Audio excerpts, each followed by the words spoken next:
las pelotas, aquí manda el sudor. Muy buenas a todos, bienvenidos a Nos sudan las pelotas. En este caso hoy me las sudan a mí, porque estoy, como efectivamente veis, solito. Espero que disculpéis a mis compañeros de programa. Ellos son de una parte de España en la que el catolicismo está muy arraigado y para ellos pues hacer cualquier tipo de actividad Semana Santa, lejos de lo que es la liturgia religiosa, es prácticamente un pecado capital, así que hoy me toca a mí solo cargarme el peso del programa. Pero eso sí, va a ser un programa un tanto especial, va a tener eh, un toque muy particular y va a estar íntegramente dedicado a la NBA. Ojalá esta sección pueda tener recorrido, ojalá os guste y así lo demostréis a nivel de visitas y de interacciones. Y si es así, intentaré hacer un seguimiento de todo lo que es los playoffs que empiezan a partir de esta semana. Y lo que vamos a dedicar hoy es un poquito al repaso de cómo ha acabado la temporada, de cómo se plantean los playoffs y sobre todo, y lo que va a ser el grueso de la sección, el tema de los premios individuales, algo que es fundamental en esta liga y que creo que va a ser interesante y que además hemos traído un PowerPoint que seguro nos ayuda un poco a entenderlo y a que sea un poco más ameno. Pues bueno, vamos a ir con ello. Aquí lo tenemos. Pues esto es final de la temporada regular de la NBA. No diréis que no me lo he currado. Y esta es la clasificación, así ha acabado la liga después de los 82 partidos, una liga que empezó en octubre y que finaliza su temporada regular ahora a mediados de abril. Y aquí tenéis tanto la clasificación del este como la del oeste, obviamente a destacar pues los dos líderes, Cleveland Cavaliers en el este y Oklahoma City Thunder en el oeste, que además ha sido el mejor equipo de la temporada. Si bien es verdad que en el este estaba bastante decidido todo lo que tiene que ver con quién iba a jugar los playoffs y el play-in, había poca historia en las últimas semanas. En cambio en el oeste la lucha ha sido encarnizada hasta el final, hasta este domingo de jornada unificada. No se sabía bien cómo iban a quedar todas las posiciones, más allá del tercer puesto que Lakers sí que tenía garantizado. Y al final, como vemos, pues Denver cuarto, Clippers quinto y sexto Minnesota son los que han conseguido evitar el play-in. Y en cambio Warriors y Memphis son los que han caído a esa zona, más allá de Sacramento y Dallas, que ya lo tenían bastante asumido. Y ahora se plantea, sobre todo en el oeste, pues una situación muy comprometida en lo que es el play-in. Al final de esta presentación hablaremos un poquito más detenidamente de eso. Pero sobre todo, aquí al principio quiero destacar el papel que han tenido los líderes, ¿no? Cleveland en el este, muy sólido toda la temporada. Si recordáis, empezó con un balance de 13 o 14-0 que parecía un poquito efímero, ¿no? Que después del cambio de entrenador, pues esa era la dinámica que iban a tener al principio, pero que iban a acabar cayendo frente a Boston, que es para todos el favorito para llevarse el anillo y también lo era para ser líder de conferencia, pero Cleveland ha sido un equipo súper sólido, ha sabido mantenerse, ha sabido reforzarse en el mercado de traspasos con la incorporación de Hunter y pues ahí está, un récord de 64-18, súper sólido y súper aspirante a todo, la verdad, no hay por qué desmerecerlos. Hay gente que no se crea a estos Cleveland Cavaliers, pero ahí están sus números y por algo son. En cambio Boston, pues es habitual, ¿no? Que una temporada después de haber ganado la liga, pues de haber ganado el campeonato, pues te relajas un poco, sabes que al final lo importante empieza a partir de ahora. Aún así han hecho un récord absolutamente devastador, 61-21. Pero bueno, no tendrán factor cancha en la final de conferencia en el caso de que sea contra Cleveland. Nueva York, Indiana, Milwaukee, por detrás, pues bueno, lo esperado. Milwaukee ha ido de menos a más, Indiana se ha mantenido bastante sólido teniendo en cuenta lo que hizo la temporada anterior. Y Nueva York que tendrá esas dudas de, bueno, que es un récord muy bueno, 51 victorias, pero no ha tenido un buen desempeño contra los rivales de arriba, ¿no? Tanto de la conferencia este-oeste, que contra los primeros espadas de ambas divisiones, no ha sido un equipo que garantizara victorias. Y destacar esa sexta posición de Detroit, bueno, absolutamente tremendo la evolución de este equipo. Más adelante, cuando hablemos de los premios individuales, seguro que tendrá un hueco, pero espectacular el trabajo aquí de Bickerstaff, que le ha dado una vuelta diferente al equipo, que empieza a dar esa sensación de lo que siempre ha sido Detroit, ¿no? Una franquicia muy peleona, muy luchadora y que quizás está aquí para quedarse, porque tiene un equipo joven y un equipo que quizás esté preparado para en las siguientes temporadas dar más de un susto.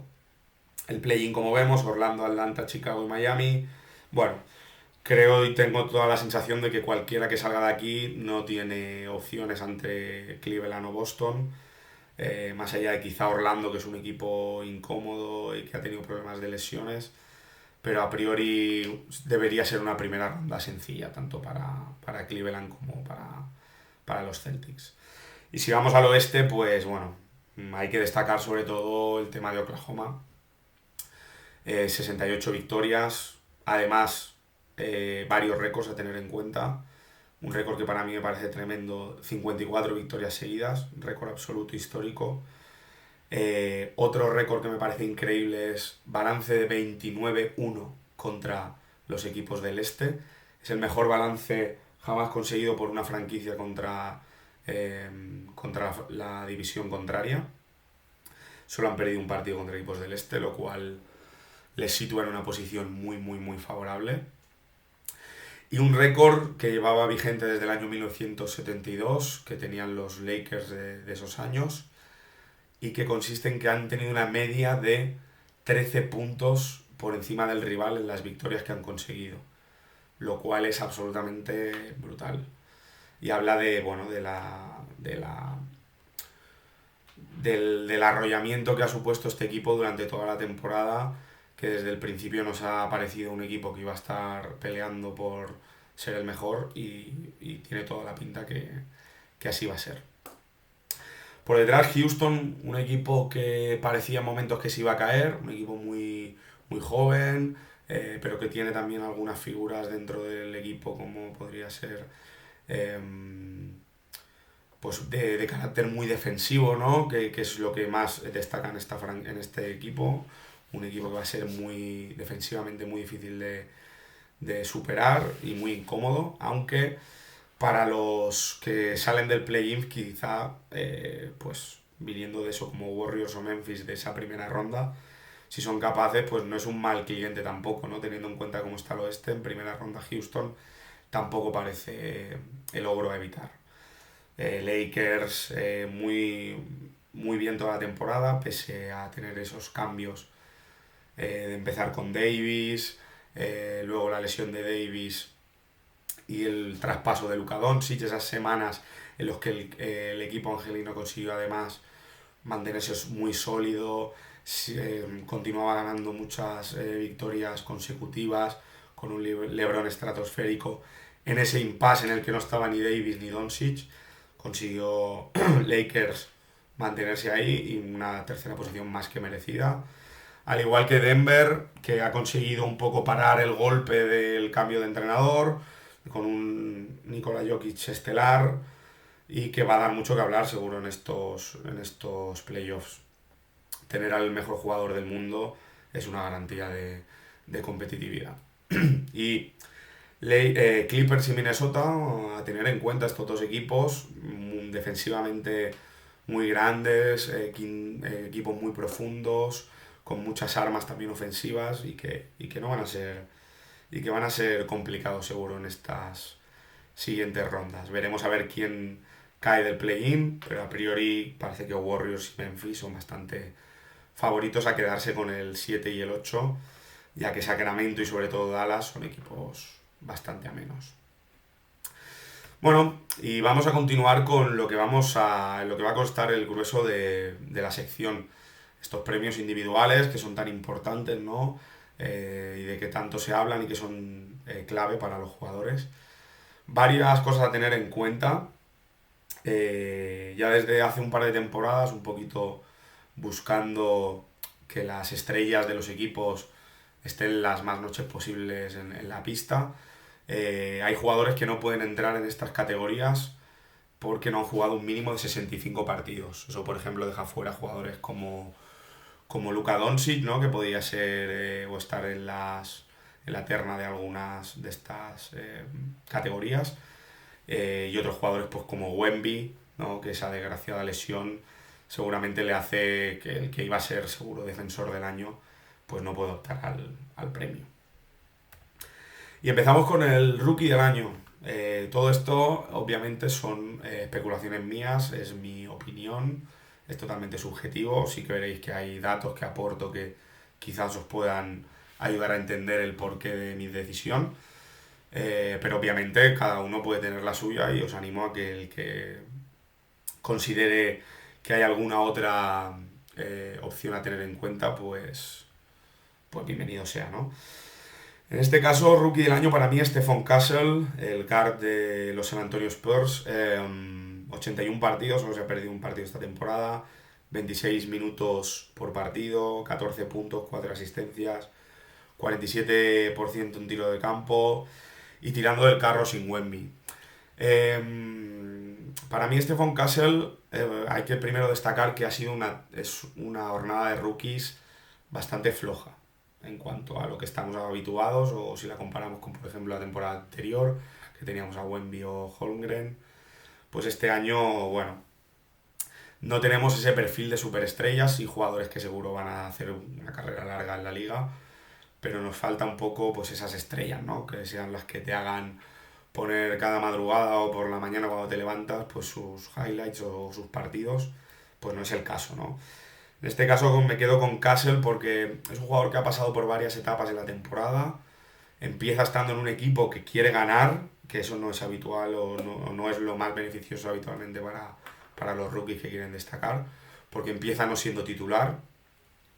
Empiezan mucho probando a Chris Paul, manteniéndolo en el quinteto inicial, con lo cual él inicia en el banquillo.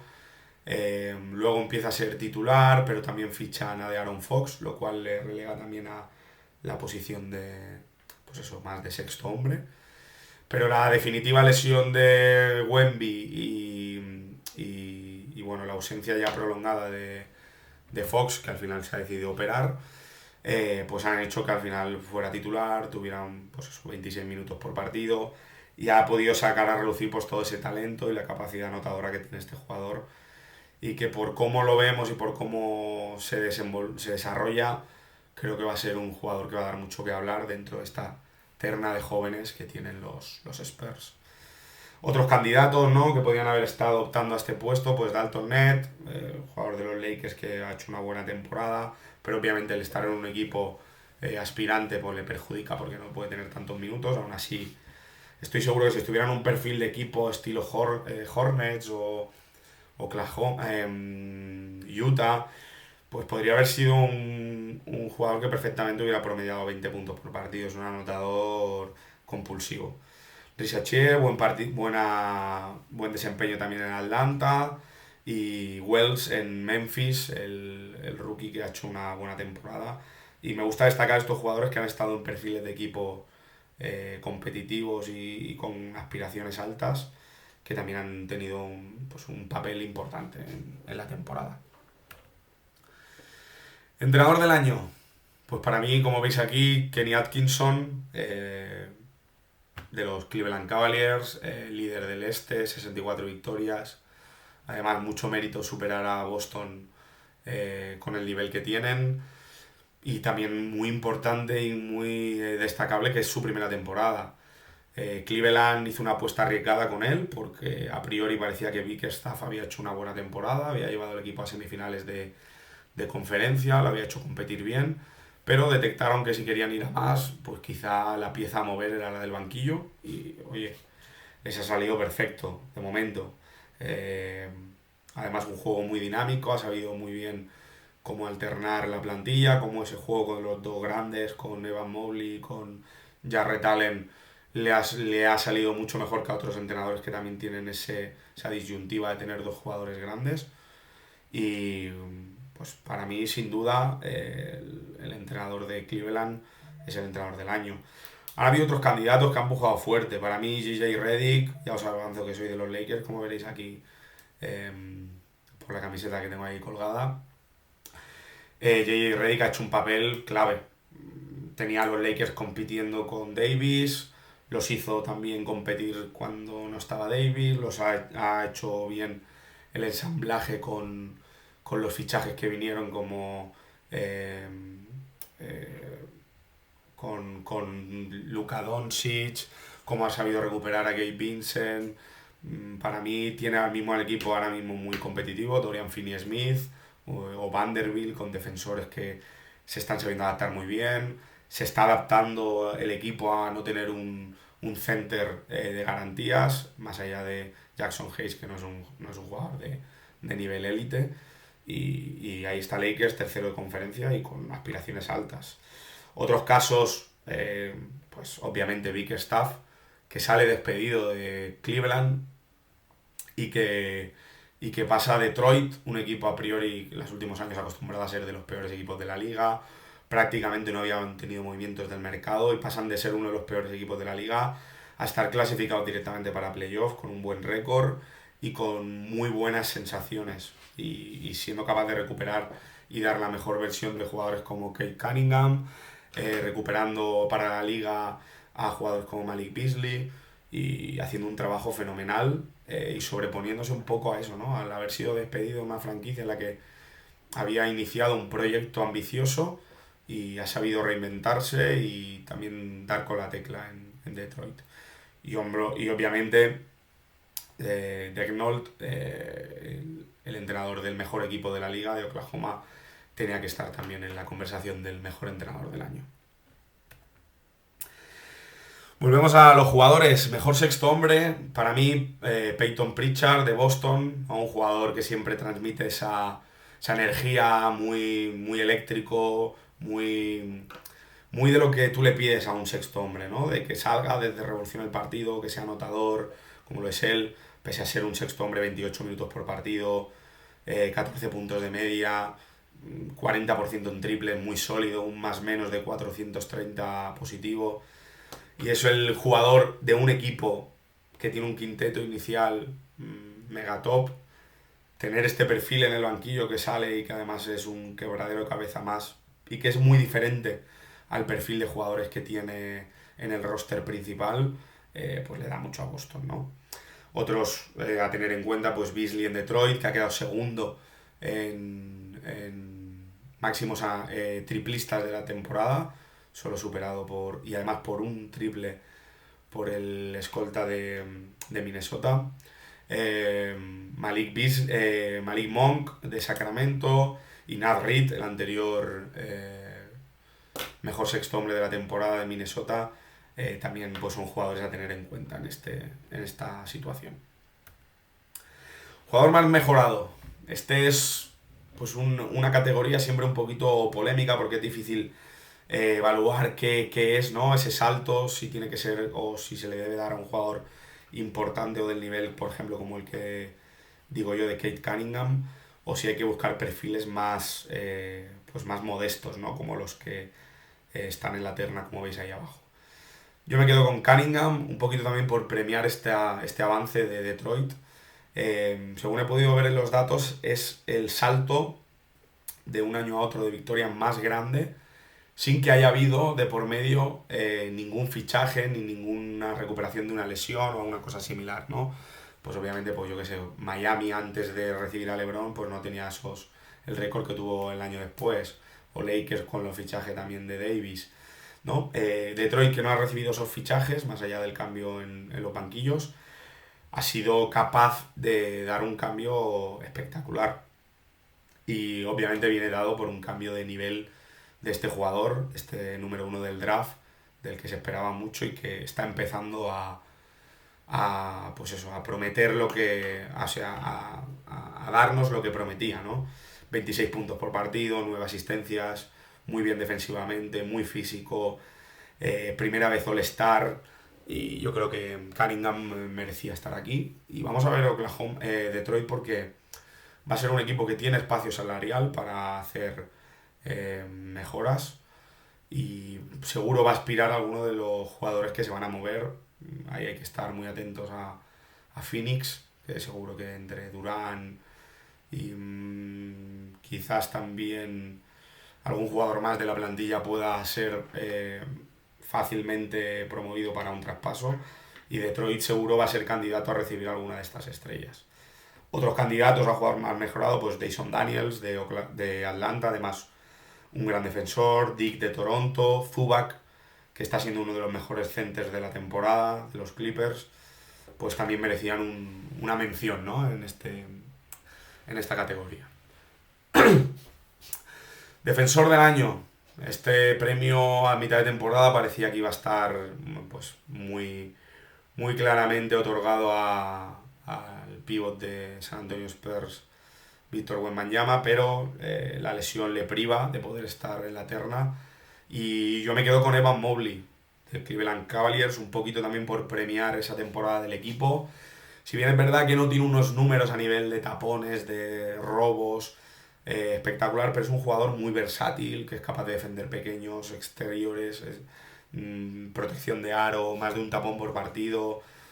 Merecía estar aquí. Yo creo que merece una mención, merece estar, y para mí merece el premio, la verdad.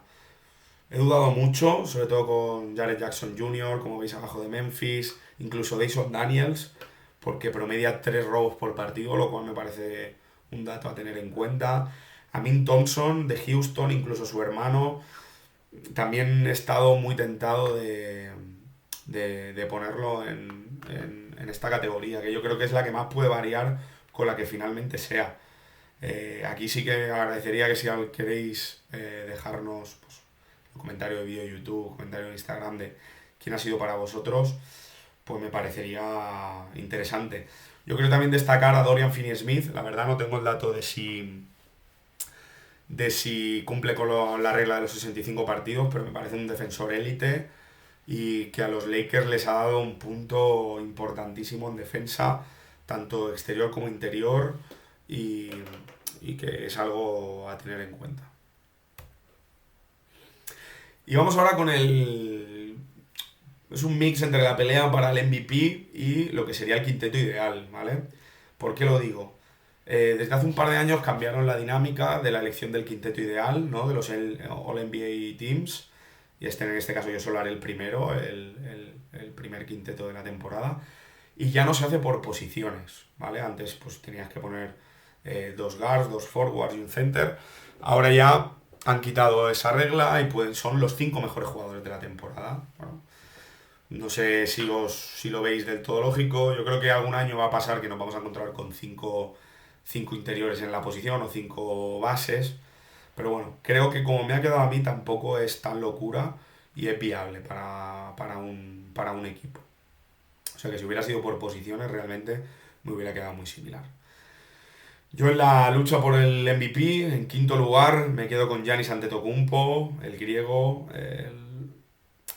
de Milwaukee Bucks, segundo máximo anotador de la temporada, 30 puntos, 12 rebotes, 60% en tiros de campo, MVP del In-Season Tournament, de la Copa de la NBA, decisivo tanto en ataque como en defensa, líder absoluto de su equipo, un equipo mermado. Él ha sido capaz en las últimas semanas de hacer que compita por estar en una buena posición. Veremos ese enfrentamiento contra Indiana, cómo le afecta, si de verdad consigue sobreponerse. Ya vimos el año pasado que no fue así. Lleva 2 años prácticamente sin poder jugar playoff. Esperemos que esta temporada las lesiones no nos priven de él. Y para mí, bueno, es un tío muy criticado porque pues a lo mejor no es el más estético, no es un jugador que brille por su calidad técnica, pero me parece un top de la NBA y uno de los mejores jugadores del momento, sin ninguna duda. Cualquier equipo que querría tener un jugador como él, que sea tan decisivo en los 2 aros. Número 4, una debilidad para mí, LeBron James, el rey, 40 años, ha conseguido llevar a su equipo a las 50 victorias. Y para mí, que he seguido todos los partidos de Los Ángeles Lakers, espectacular su temporada. En la primera etapa con Anthony Davis un poquito por encima, pues él ha sabido habituarse y ver qué necesitaba el equipo en cada momento. En ese momento, si él tenía que estar pues en un segundo plano, lo ha estado, en ningún momento se ha dosificado.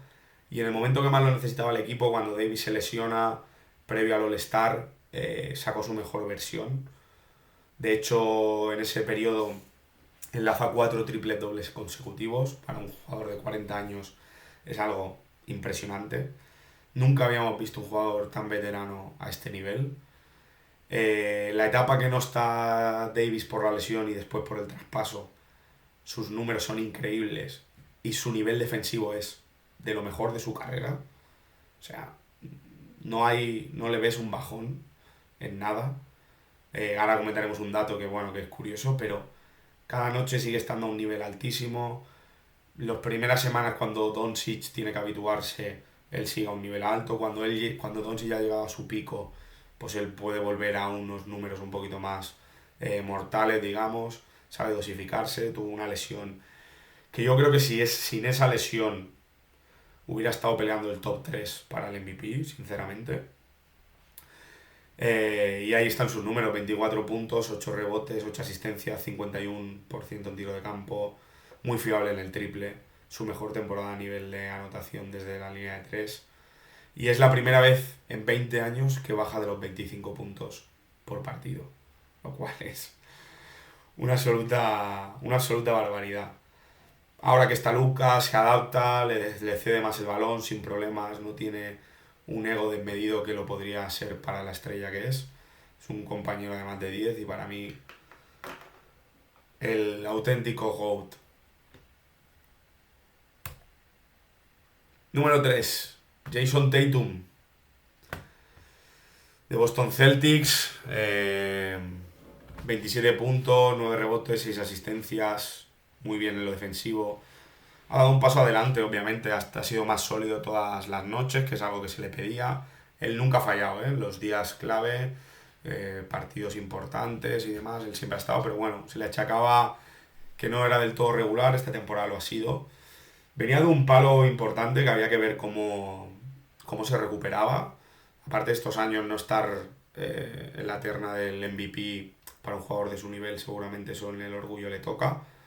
Pero el hecho de, obviamente, pues viene de un éxito importante como es la consecución del anillo, pero tiene ese debe de que su compañero, el otro Jaylen Brown, es el que acaba llevándose el MVP de las finales. Que para él, que es obviamente el jugador franquicia del equipo, pues en el orgullo le tuvo que escocer, ¿no? Y lejos de eso, pues se ha sobrepuesto bien, además del palo de los Juegos Olímpicos, que prácticamente no tuvo participación en el USA Team, y, y lejos de venirse abajo, pues ha sido su mejor temporada, un más menos de 534, y, y una sensación de superioridad, de muy bien en los triples, tirando por encima de la gente, defensivamente sin problema con quedarse con el mejor jugador del equipo rival y con mucho ánimo y mucha pinta de poder volver a repetir anillo, y estaremos empezando a hablar de cosas mayores con el bueno de Tatum. Y ahora vamos a ir con el top 2. Aquí es un poco la dicotomía, ¿no? entre el gran Nikola Jokic y Shea. Y como veréis aquí, pues en este caso yo me he quedado con Shea en el 1 y Nikola Jokic es el segundo para mí en la carrera del MVP, el segundo mejor jugador de la temporada. Con lo que os voy a decir ahora, con los datos que vais a leer, os va a parecer absurdo que este jugador no sea el mejor. Para mí, que no esté en el puesto número 1 o que no sea el MVP, no quiere decir que no sea el mejor jugador del mundo, lo es, con mucha diferencia. Pero al final también lleva 3 MVPs, eso quizá le pesa un poquito. Es su mejor temporada, es mejor temporada para él que cualquiera de las otras en las que fue ya MVP. Pero el récord del equipo, la temporada de Oklahoma, quizás lo que le ha hecho privarse de poder estar optar al 1, ¿no? Pero vaya, que si lo gana, nadie podrá discutirlo. Ha promediado un triple doble esta temporada. Es el primer pivo que lo consigue. Es el tercer jugador, después de Oscar Robertson y Russell Westbrook, que lo consigue. 29 puntos, 12 rebotes, 10 asistencias de media. Y datos curiosos, ¿no? Que te explotan la cabeza. Es top 3 de la liga en los tres valores, o sea, es top 3 en anotación, top 3 en rebote y top 3 en asistencia. La primera vez en la historia que un jugador lo consigue. Espectacular. Promedia 2 robos por partido, que parece que no defienda, pero ahí está, 42% en triples, o sea, está promediando al nivel de tirador élite. Un jugador que mide 2,16 y que no tiene la técnica, no tiene la mecánica de tiro más bonita del mundo, pero ahí está. Y tiene partidos absolutamente demenciales este año. Tiene un partido de 61 puntos, tiene un partido de 31 puntos, 21 rebotes, 22 asistencias. Bueno, un enfermo total, el bueno de Jokic, y veremos a ver si consigue llevar a su equipo a lo más alto en playoffs, que difícil lo tiene. Y el número 1, Shai Gilgeous-Alexander.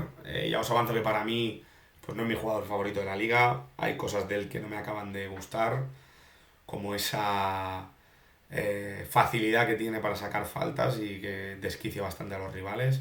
Pero oye, temporada para enmarcar, líder absoluto del mejor equipo de la liga, 32 puntos de media, que es el líder en anotación de la temporada, 6 asistencias, 6 rebotes, 5 asistencias. En una temporada histórica, el mejor jugador de ese equipo debe ser el MVP, para mí sin dudas. Defensivamente, ojito también a la temporada de Shai, a tener muy en cuenta. Parece ser que por ser un jugador pequeño y de poco volumen, que no vaya a ser un buen defensor, y todo lo contrario. 52, sus porcentajes en la temporada de tiro son muy buenos, 52% en tiro de campo, 37% en triples, 90% en tiros libres, siendo el jugador que más faltas ha sacado de la liga, es algo tremendo. Y el mejor más menos de la temporada, más 918. Te puede gustar más Jokic, puede estar, pero no puede discutir que sea justo el MVP para el canadiense. Por cierto, otra temporada más que gana el título a mejor jugador de la temporada, si es que lo gana él o Jokic, otro extranjero. Y bueno, hasta aquí lo que serían los premios individuales. Esto es cómo queda el cuadro final de playoff. Intentaré hacer otro vídeo, si este tiene éxito, hablando un poco de cómo veo yo cada enfrentamiento en playoff. Aquí tenéis un pequeño cuadro de horarios sobre el play-in, sobre todo. Aquí veis, esto es la madrugada del martes al miércoles. Play-in del oeste, Atlanta-Orlando. Esto es el oeste, perdón. Atlanta-Orlando es del oeste. Es del este, perdón. Esto está mal, no pasa nada. En el oeste es Sacramento, Dallas, martes a la 1:30. Obviamente hay favorito Sacramento, aunque ya ha recuperado Dallas a Anthony Davis y puede dar que hablar, pero tengo la sensación de que cualquiera de estos dos equipos perderá o debería perder contra el que caiga de la otra eliminatoria del play-in de Memphis Warriors en San Francisco. A priori hay favorito Warriors, debería meterse y jugar contra el 2, que es Houston, y Memphis se la jugaría contra el que gane de Dallas o Sacramento, que yo creo que será Sacramento, esa es mi apuesta. Y aún así Memphis, pese a este cambio repentino de entrenador, debería ganar y debería ser el enfrentamiento de Oklahoma en primera ronda. Si vemos los 8 primeros, no hay ninguna perita en dulce en el oeste, a no ser que pueda haber una sorpresa y que se acabe metiendo Sacramento o Dallas, que podría ser un enfrentamiento sencillo para Oklahoma. Bastante que hablar aquí. Dato curioso, Warriors 3 partidos ha jugado en play-in, no ha ganado ninguno hasta el momento. Veremos si se rompe la racha en este partido, que seguro que les motivará a poder evitar a Oklahoma en primera ronda. Siguiendo con el oeste, los primeros partidos de los playoffs serán la madrugada o el del sábado al domingo. Tenemos en un horario magnífico un Clippers-Denver sábado a las 9:30, muy, muy fino. Y a las 2:30 Minnesota contra Lakers. Veremos ahí qué pasa en ese primer partido en Los Ángeles. Sigamos con el play-in del este. Atlanta, Orlando es la eliminatoria del séptimo y el octavo. Ahí yo creo que es favorito Orlando, aunque puede pasar cualquier cosa. Y la eliminatoria de Bulls-Miami comprometida, la verdad. Aquí puede pasar cualquier cosa. Me inclino más por Chicago, que ha acabado muy bien la temporada. Y yo creo que los dos que se van a acabar metiendo van a ser los dos también del séptimo y el octavo. Aunque ojo con Chicago, la verdad. Pero yo creo que va a ser el enfrentamiento de Cleveland, Atlanta y el de Boston-Orlando. Creo que ninguno de los dos debería tener problemas para deshacerse y van a tener una primera ronda bastante asequible, en mi opinión. Y buenos horarios también. En estos primeros partidos de playoff, sobre todo lo de la conferencia este, los horarios son magníficos. A las 7 de la tarde un Milwaukee-Indiana, repetimos la eliminatoria de la temporada pasada, y a las 12 de la noche un Detroit-Nueva York, que va a ser durísimo, nos va a recordar a esos enfrentamientos de los 90 muy duros, y va a ser una eliminatoria muy, muy, muy, muy dura, muy física y con un nivel bastante alto.